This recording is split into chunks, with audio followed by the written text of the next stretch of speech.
So as a Second Amendment attorney, I wanted to take a couple minutes and talk about a very important topic, something that we deal with on a routine basis, which is traveling by air with a firearm. The purpose of this video is maybe to just walk you through the best way to do this, the legal way to do it, and hopefully keep people out of trouble in the interim. We deal with many people getting arrested at LaGuardia and Kennedy airports, which are local here to us, because they don't do this the right way.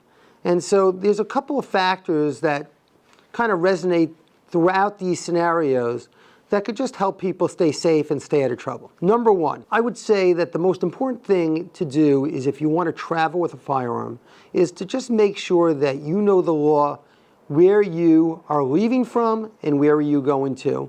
And if you're going to make any stops in between, you should know the law there also. For example, we deal with people all the time that fly in from Texas, fly in from other states. They spend a couple of days here. When they leave from Texas, they lawfully check their gun.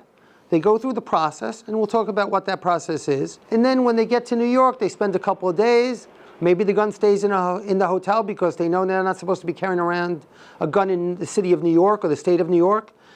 And then they reverse the process, and they find themselves arrested and charged with a serious felony, because it turns out it's a felony in New York, punishable by a mandatory state prison sentence, to possess a loaded firearm in the state of New York if you don't have a license issued by New York State. The police at the airports are waiting for this. They're waiting for people to declare their firearms. The airlines will notify the police to verify that you were allowed to have that gun in New York before they'll let you check the gun and get on the plane.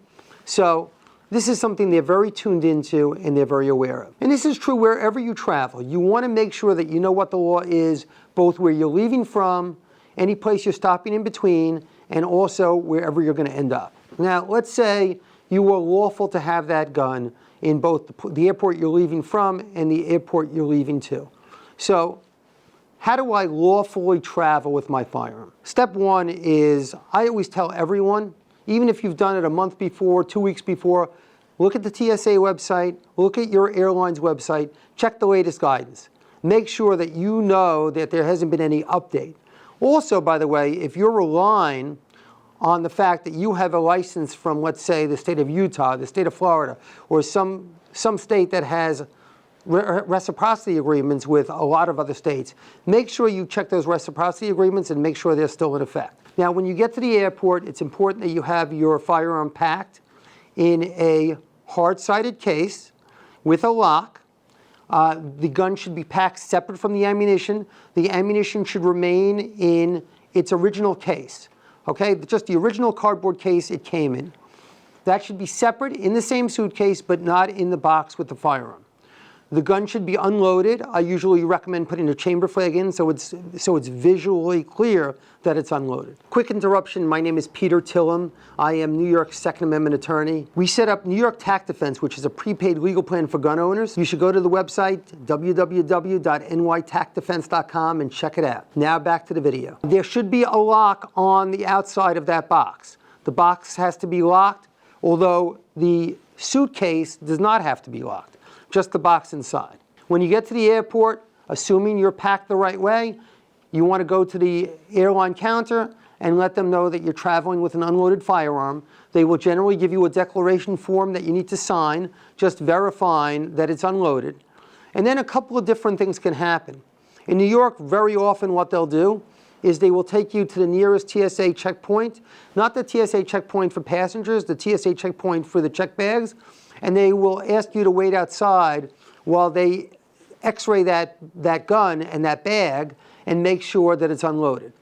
Once it's x-rayed, you don't see that bag again, they will tell you, okay, you're good to go, and you can go down to your gate. In other places I've seen the way they do it is either someone from law enforcement, someone from TSA, or even someone from the airline themselves will just ask you to open up the locked box inside of your suitcase, and they will let you know that it's okay, that they verified it's unloaded, and that it's okay to travel with that gun. Once you do that, they will take the bag from you, and again, you travel to, you just walk over to your gate and you get the bag on the other side.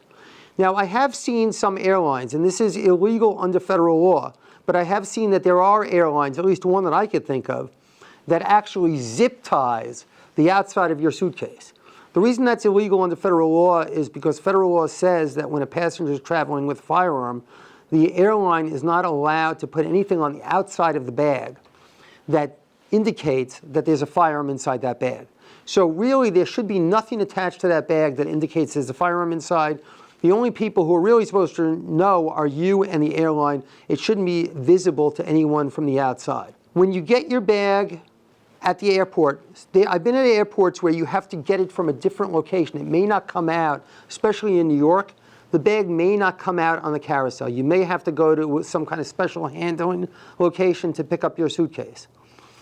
I strongly recommend not opening the suitcase and taking your gun out when you get to the airport.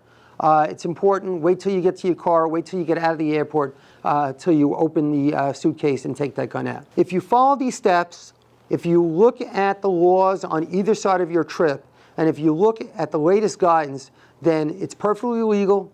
More people are doing it. It's gotten easier and easier over the years because the airlines are more used to it, and you should have absolutely no trouble flying with your unloaded checked firearm.